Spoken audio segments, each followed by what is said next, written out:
I discovered my wife was sleeping with my brother on our wedding night. I stayed married to her for 5 years to build a trap that destroyed them both, legally and financially. Here is my 1,825-day masterclass in patience. It took me exactly 1,825 days to destroy the woman I loved. I didn't do it with violence. I didn't do it with screaming matches or dramatic confrontations in the rain. I did it with a quiet, terrifying patience that I didn't even know I possessed. If you are listening to this because you've just been betrayed and your blood is boiling and you want to burn their world to the ground tonight, don't. Bide your time. Because the only thing more devastating than sudden revenge is a ruin they walk into willingly, smiling the entire time. Here is the complete, uncut story of how I dismantled my wife, my brother, and my toxic in-laws without breaking a single law. Part 1. The wedding night. My wife, Chloe, and I dated for 4 years before we got married. I was a 29-year-old software engineer who had just sold my first tech startup. I wasn't billionaire rich, but I was never have to look at a price tag again, wealthy. Chloe was a stunning, charismatic interior designer. She was the light of my life. My younger brother, Liam, was the quintessential golden boy, charming, reckless, and chronically unemployed. I had spent my entire life bailing him out of debt, co-signing his leases, and making excuses for him to our parents. Our wedding was a $150,000 affair in the mountains of Colorado. It was perfect. The speeches made people cry, the dancing went on until 2 a.m., and Chloe looked like an absolute angel. At 3:30 a.m., we were back in our bridal suite. Chloe was passed out from exhaustion and champagne. I was wide awake, staring at the ceiling, feeling that surreal high of finally being married. Then Chloe's phone buzzed on the nightstand. Normally, I would never look, but it was our wedding night, and I thought it might be an emergency from one of our guests. I leaned over and tapped the screen. It was an iMessage from Liam. Liam, you looked beautiful today, but I'm going to spend the rest of my life thinking about what you did to me in the coat room during the reception. I love you. I froze. The air in the room suddenly felt like wet concrete in my lungs. My hands shaking, I carefully unlocked her phone using her passcode, her birthday. I opened the thread. I scrolled back and back and back. They had been sleeping together for 2 years, half of our relationship. There were hotel receipts, inside jokes, and explicit photos. I read messages where Liam mocked me, calling me the bank, and Chloe agreeing, saying my money was the only reason she was going through with the wedding. She wrote, "We just need to wait it out. Once we're married a few years, I can take half, and we can finally be together." I sat on the edge of the bed in the dark for 3 hours. The woman sleeping peacefully behind me wasn't my wife. She was a parasite, and my brother, the man whose tux I had paid for that very morning, was her accomplice. My first instinct was to wake her up, throw her out into the snow, and burn the hotel down. But as the sun started to rise, the hot, blinding rage crystallized into something else, something cold. She wanted to wait a few years and take half of my empire. Fine, I would give her a few years. But when she left, she wasn't taking half. She was going to leave with less than she brought in. I deleted the notification, put the phone back exactly where I found it, and laid back down. Part 2. The foundation of ruin. The first year was psychological torture. Having to look at Chloe, kiss her, and tell her I loved her while knowing she had just come from my brother's apartment required a level of dissociation I didn't know the human brain could handle. But I had a mission. First, I needed to protect my assets. We didn't sign a prenuptial agreement. That was my biggest mistake, but it was also the bait that kept Chloe docile. I quietly hired a forensic accountant and a top-tier divorce attorney. I explained the situation, and my lawyer told me that, in our state, an inheritance and business assets acquired before the marriage are separate property, provided they are never commingled. So, I set up a complex series of trusts. I stopped putting my primary income into our joint accounts. I gave Chloe an allowance account that I kept generously funded, so she never noticed the massive restructuring happening behind the scenes. Then, I turned my attention to Liam. Liam was struggling. He had tried to launch a consulting firm and failed miserably. He came to me, cap in hand, asking for a $100,000 loan to keep his business afloat. Chloe, playing the supportive wife, urged me to do it. "He's your brother, honey. You have the money. It's family. I agreed. But I didn't just give him a personal loan. I had my lawyers draft a highly aggressive commercial loan agreement through a holding company I owned. It included a personal guarantee, meaning if he defaulted, I could seize his personal assets, his car, and garnish his future wages indefinitely. Liam, being an arrogant idiot who never read the fine print, signed it without a second thought. Chloe kissed my cheek and told me I was a good brother. Over the next 2 years, I slowly tightened the noose.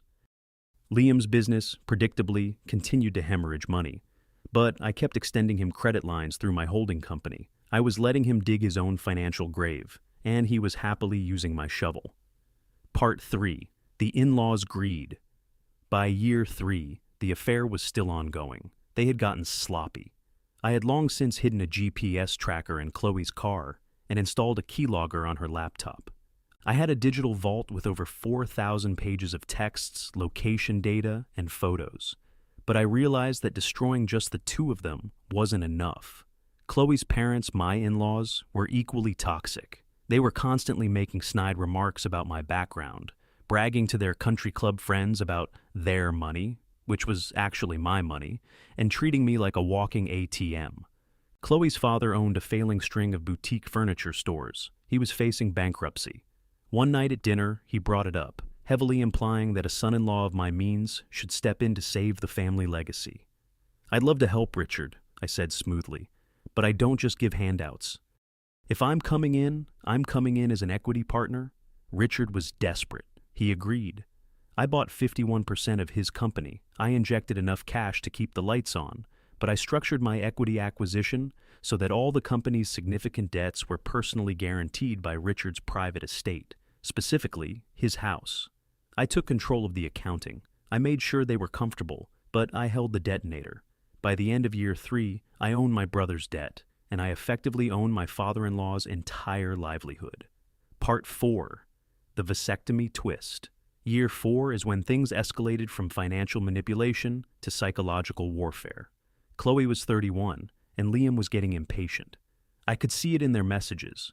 Liam was broke, entirely reliant on my loans, and he was pressuring Chloe to finally pull the trigger, divorce me, and take her half so they could run away together. Chloe, however, was getting greedy. I read a text where she told Liam, "If I get pregnant, the child support and the alimony will be astronomical. I'll get the house. We just need a baby first." My blood ran cold. She was planning to trap me with a child, possibly Liam's child, and force me to pay for it for the next 18 years. The very next morning, I called a private urology clinic. I paid in cash under the table to ensure there was no paper trail on our joint insurance. I got a vasectomy. A month later, Chloe came to me, looking angelic. "Honey," she said, wrapping her arms around my neck, "I threw away my birth control pills today. I think it's time we start our family." I smiled, pulled her close, and kissed her forehead. "I've never been happier," I said. For the next 8 months they tried. Oh, how they tried. Chloe was tracking her ovulation. She would initiate intimacy with me, and I would play along, knowing I was firing blanks. Then, the next day, she would go to Liam's apartment. She started getting frantic. She went to a fertility clinic. She had tests done. She asked me to get tested. I faked a doctor's appointment and handed her a forged document saying my sperm count was perfectly normal. The paranoia in their texts was delicious. "Liam, why aren't you pregnant yet? It's been 8 months. Chloe, "I don't know. I'm trying with him, and I'm trying with you. Maybe one of us has a problem." The stress of failing to secure her 18-year payday started to fracture their relationship. Liam was broke and stressed about the loans I was holding over his head. Chloe was stressed about not getting pregnant. They started fighting constantly. The trap was fully built. The doors were locked. It was time to strike a match. Part 5. The preparation for war. Our 5-year wedding anniversary was approaching. Chloe, playing the role of the devoted wife, insisted on a massive party to celebrate. She wanted to rent out a country club, invite all our friends, our families, and my business associates. She wanted a spectacle. I agreed. I gave her an unlimited budget. I told her to spare no expense. While she was busy picking out floral arrangements and tasting champagne, I was meeting with my legal team. Step 1, I filed a massive, meticulously documented lawsuit against Liam for defaulting on his commercial loans. I seized his business accounts. Step 2. I initiated a hostile restructuring of my father-in-law's furniture company. As the majority shareholder, I voted to liquidate the failing assets, calling in the debts that Richard had personally guaranteed. Step 3. I drafted the divorce papers. Because I had kept my assets completely segregated, and because she had virtually no income of her own, she was entitled to half of the marital accounts, which I had systematically drained into untouchable offshore trusts over the last 4 years. The joint account had exactly $4,200 in it. I timed all the legal filings so they would be processed and served on the Monday following our anniversary weekend. Then, I prepared my gift for Chloe. Part 6. The anniversary party, the climax. The party was a lavish, sickening display of hypocrisy. There were 150 people in attendance. Chloe was wearing a custom-made silk dress. Liam was there, drinking top-shelf scotch on my dime, giving me that fake, brotherly smile. Chloe's parents were holding court, bragging to everyone about their successful son-in-law. At 9 p.m., it was time for toasts. Chloe's father gave a speech about family and loyalty. Liam stood up and raised a glass to the best brother a guy could ask for, and a sister-in-law who was entirely too good for him. The crowd laughed. Then, it was my turn. I walked up to the microphone. The room fell silent. I looked out at the sea of smiling faces. I looked at my in-laws. I looked at Liam. And I looked at Chloe. 5 years, I started, my voice steady and echoing through the grand hall. 5 years is exactly 1,825 days. It's a long time to commit to a project. But when you love someone, you're willing to put in the work. Chloe beamed at me. When Chloe and I got married, I made a promise to give her exactly what she deserved, I continued. But a marriage isn't just about two people. It's about family. So, I want to take a moment to thank my brother, Liam. Liam raised his glass to me. Liam has been incredibly close to Chloe. In fact, he's been supporting her in ways I never could. Mostly on Tuesday afternoons at the Marriott downtown. The room went dead silent. The kind of silence where you can hear a pin drop. Liam's glass froze halfway to his mouth. Chloe's smile shattered. And to my lovely in-laws, Richard and Susan, I said, turning to them. You raised a daughter who is incredibly strategic. In fact, she's so strategic that for the last 8 months, she's been trying to get pregnant by both me and Liam simultaneously to guarantee an 18-year child support payday. A collective, horrified gasp echoed through the room. Chloe stood up, her face completely drained of color. "Stop!" she shrieked. "Turn off the microphone! He's drunk!" "I am completely sober," I said calmly. "And I'm also sterile. I had a secret vasectomy a year ago, Chloe. I've been firing blanks the entire time you were sleeping with him." Liam dropped his glass. It shattered on the marble floor. "But I didn't want you to leave empty-handed," I said, pulling a flash drive out of my pocket. I signaled the AV guy in the back, a guy I had paid an extra $1,000 to follow my instructions explicitly. The massive projector screen behind me, which had been showing a slideshow of our vacation photos, suddenly flickered. It started playing a video. It was Liam and Chloe, entirely naked in a hotel room, complaining about how stupid I was and how much of my money they were going to take. The audio blasted through the country club speakers. Pandemonium. Chloe's mother screamed. My parents looked like they were going to have a heart attack. Liam lunged toward the stage, but 2 security guards I had hired specifically for this moment stepped in and threw him to the ground. I looked down at Chloe. She was weeping hysterically, her hands over her face, sinking to her knees. "The divorce papers will be served on Monday," I said, stepping away from the microphone, along with the foreclosure notices for Richard's house and the asset seizure warrants for Liam's company. "Enjoy the cake. It's the last meal I'm ever paying for." I walked off the stage, out the back doors of the country club, and got into a waiting black car. Part 7. The nuclear fallout. The explosion. I set off that night leveled their lives entirely. Liam. My legal trap snapped shut flawlessly. Because he defaulted on the aggressively structured commercial loans, I seized everything. His bank accounts were frozen. I repossessed his car. I garnished his wages. Because he had committed fraud on his original loan applications, which I deliberately let him do, he was facing civil charges. He had to declare total bankruptcy. My parents completely disowned him after seeing the video. He currently works in a warehouse, and 25% of his paycheck goes directly to my holding company. The in-laws. Richard's furniture business was liquidated. Because he had personally guaranteed the debts, the bank took his house.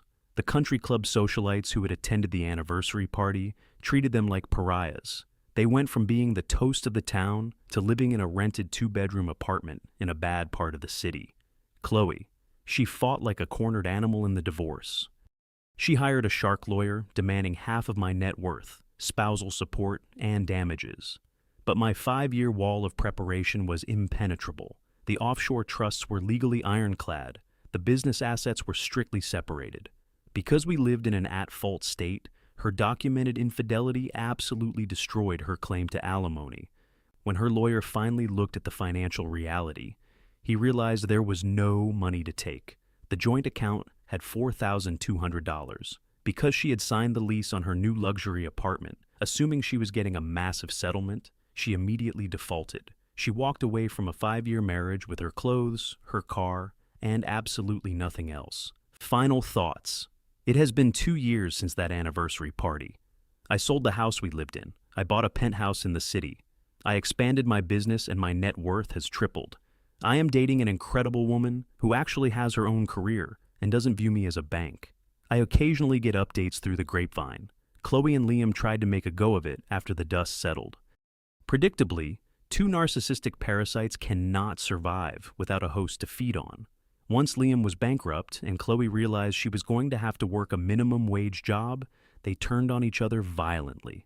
They broke up 6 months later. People ask me if spending 5 years of my life living a lie was worth it. They ask if the psychological toll of sleeping next to an enemy for 1,825 days damaged me. The truth? The first year was hell. The second year was a job. But the third, fourth, and fifth years, they were a masterclass in focus. When you strip away emotion, betrayal is just an unauthorized withdrawal from your life's investment. I simply ensured that when it was time to close the account, I collected my principal, my interest, and exacted the maximum penalty for early withdrawal. Revenge is a dish best served cold, but absolute systemic annihilation, that's a dish best served after 5 years in the freezer.